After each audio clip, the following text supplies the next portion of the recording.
James Riley Jr. Amen.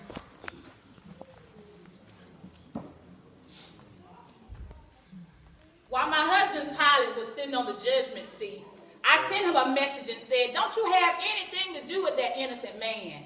Don't have anything to do with Jesus. Don't talk to him, walk away from him, because I've suffered a great dream last night. Well, I told him, my dream was I was talking to Jesus, and we were talking about Jesus, and I said, don't mess with that man, walk away from him, ignore him. But what I should have said, you need to save that man's life. Have salvation, have pity on him, and free him. I was wrong. What about you?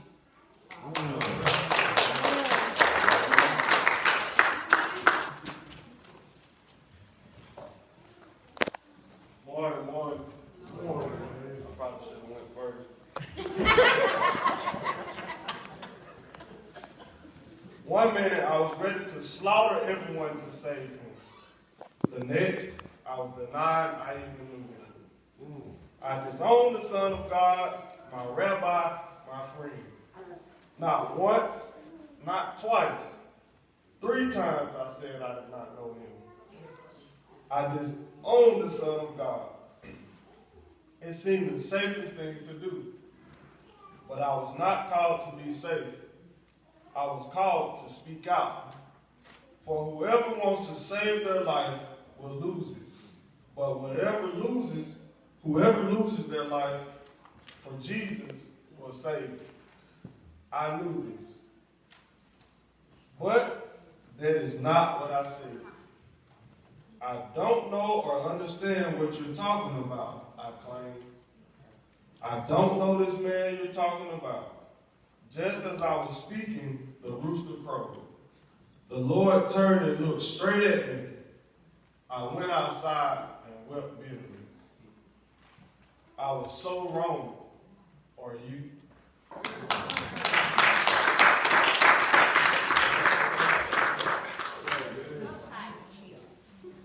Don't you move a muscle. Nobody can even suspect that we're talking. Let me tell y'all, I'm surprised you haven't heard already. Man, it's all they talking about from Bethany all the way to Jerusalem. I tell you now, they most wanted the hit list, they most wanted to get rid of. Man, that list just doubled.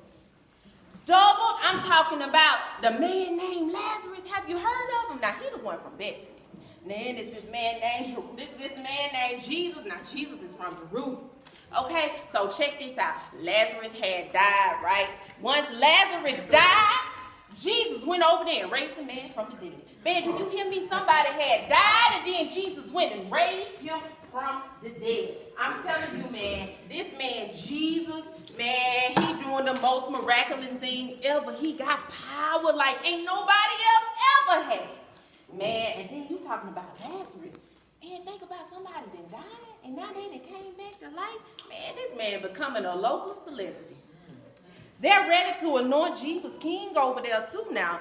And see, so now what they done hired me to do, they want me to stop what's going down with both of them.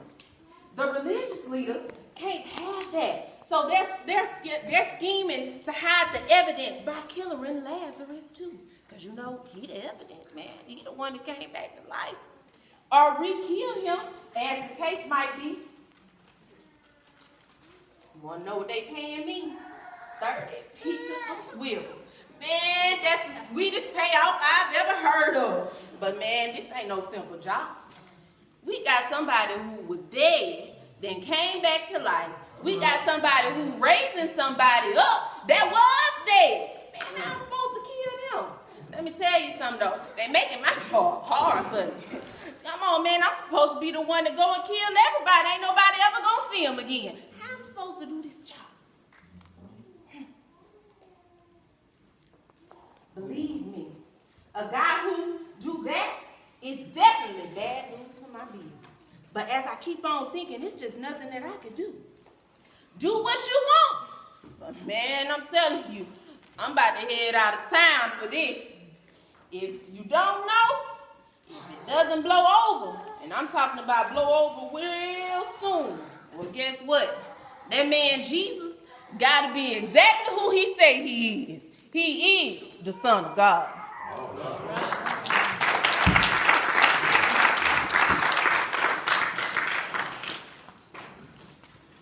Good morning, good morning. Do you look down on me? Do you look down on a murderer? One who agitates others, who causes problems. Do you wish me out of existence, killed for a crime? When you look at me, do you see Cain, who murdered his own brother?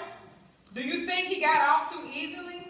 Exile instead of death for having his noble brother's blood on his hands, crying out from the very soil. I've killed people. I've taken a life, maybe even more than one. I've agitated others into mayhem and chaos, yet the crowd asks for my release. What shall I do with Jesus? Pilate asked. God asks the same of you today. Do you ignore him? Do you consider him a liar or a lunatic or a legend? Do you refuse to have anything to do with him? Or do you accept his substitution in your place? I had nothing to do with him, right up until the time he died in my place. I was so wrong. Are you?